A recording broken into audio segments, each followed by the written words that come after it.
What if the picture-perfect life you were forced to live was nothing more than a meticulously crafted lie? A lie so vast, so suffocating that it became a prison. And what if the only way you saw to escape that prison was to betray the very people who built it for you, with a level of cold-blooded cruelty that would shock a nation? This is not just a story about a crime. It's a story about a daughter who tried to have her parents murdered, and the terrifying chain of events that led to a lie becoming a living, breathing monster. This is a story that begins like so many others. A story of immigrants who came to a new country with nothing but hope and a relentless work ethic. They built a life, brick by brick from the ground up, for their children. They sacrificed everything, and in return they asked for only one thing: success.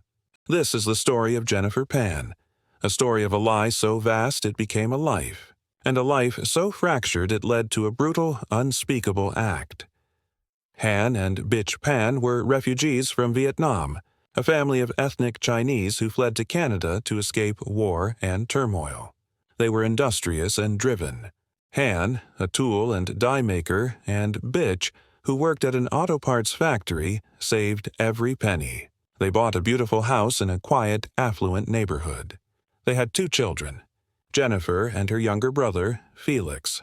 For them, the dream was a simple one: to provide a better life, to give their children the opportunities they never had. From a young age, Jennifer was the golden child, a source of immense pride and expectation. Her parents poured everything into her. She was a figure skater, a talented pianist, her days meticulously scheduled with lessons and practice. Her parents believed this was the only path to a successful future, a future that would justify their own struggles. But the relentless pressure to be perfect was a heavy burden. Jennifer, a girl who, by her own account, felt she had little affection and much criticism, began to crumble under the weight of her parents' hopes. In high school, the first crack in the facade appeared. Jennifer's grades were not the A's her parents demanded. Instead of facing their disappointment, she did the unimaginable. She started to lie. She forged report cards, meticulously changing grades to reflect the perfect student her parents believed she was. She fooled them into thinking she was a straight A student, on track to achieve everything they had ever dreamed for her. But the deception was just beginning. During this time, Jennifer found an escape. She met Daniel Wong, a young man who was everything her parents were not. He worked at a pizza restaurant and was a small-time drug dealer. He was a stark contrast to the world of academic rigor and structured success her parents had built. Daniel was a source of freedom, of a life she felt she was missing. Her parents, of course, disapproved and forbade her from seeing him, but their relationship continued in secret, a clandestine world built on stolen moments and shared secrets. It was a relationship that would become the central pillar of her unraveling. The lies grew bigger, more intricate, more consuming. Jennifer failed her grade 12 calculus class, a failure that meant Ryerson University, where she had been given early admission, rescinded their offer. The dream her parents had for her to become a pharmacist was over. But instead of confessing, she doubled down on the lie. For years, Jennifer pretended to attend university. Her parents drove her to a bus stop near the school, believing she was on her way to class. She would then go to Daniel's house or work, spending her days living a completely different life. To maintain the charade, she faked a degree, forged a diploma, and even invented a job at a hospital to explain her forged pay stubs. She had to be home by a certain time, constantly explaining her whereabouts. Her parents, especially her father, Han, were the rule makers, and she lived in constant fear of them discovering the truth. The pressure was suffocating. She felt like a prisoner in her own home, a ghost in her own life. In 2008, the deception began to crack. Jennifer's mother, Bish, became suspicious when she noticed Jennifer didn't have a hospital ID badge or uniform. On one day, she followed Jennifer, and the elaborate lie came crashing down. She saw her daughter not walking into a hospital, but instead walking away. She confronted her, and the truth, for the first time, was out. Han Pan, her father, was furious. He wanted to throw her out of the house, to cut her off entirely. But her mother, Bich, ever the mediator, convinced him to allow her to stay. But there were conditions. Jennifer was to end her relationship with Daniel Wong. She was to give up her phone and her computer. Her movements would be strictly monitored, and her life, once again, was no longer her own. She was to work on finishing high school and eventually apply to university again.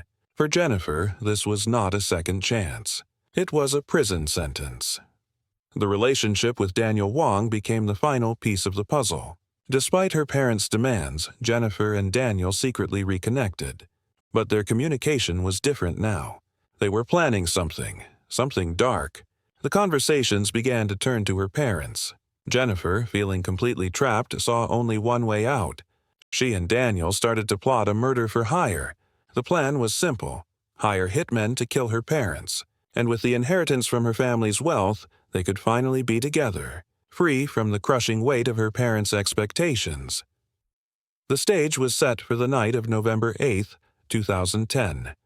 Jennifer unlocked the front door of her family's home before she went to bed, a crucial detail that would later prove her guilt.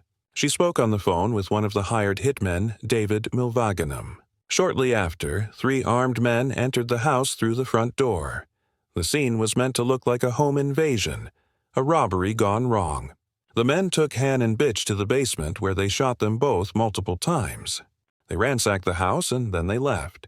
Jennifer, who was left upstairs untied with her phone, calmly dialed 911. Bitch Pan was pronounced dead at the scene, her life stolen in an instant. Han Pan, though shot multiple times with critical injuries, miraculously survived. He was in a coma for 3 days. Jennifer's plan, so meticulously laid out, had a single catastrophic flaw. Her father, the man she had tried to kill, would awaken from his coma and remember. When Han Pan woke up, he recounted the events of that night to the police. He told them he saw Jennifer talking to one of the gunmen, not with fear, but in a soft, friendly, and conversational manner. He also told them he never saw his daughter tied up as she claimed. The intricate web of lies which had held her life together for so long began to unravel with the single, horrifying truth spoken by the man she had tried to silence. The police, who were already suspicious, had their prime suspect. During her police interrogation, the facade shattered. Confronted with the mounting evidence, Jennifer eventually confessed to hiring the hitmen. But even then, she continued to lie, claiming the plan was for them to kill her, not her parents, that she was so depressed and disappointed with her life, she just wanted it to end. But the evidence told a different story. Text messages, phone records, and the testimony of her father all pointed to a cold, calculated murder plot. A plot not to end her own life, but to take her parents' lives.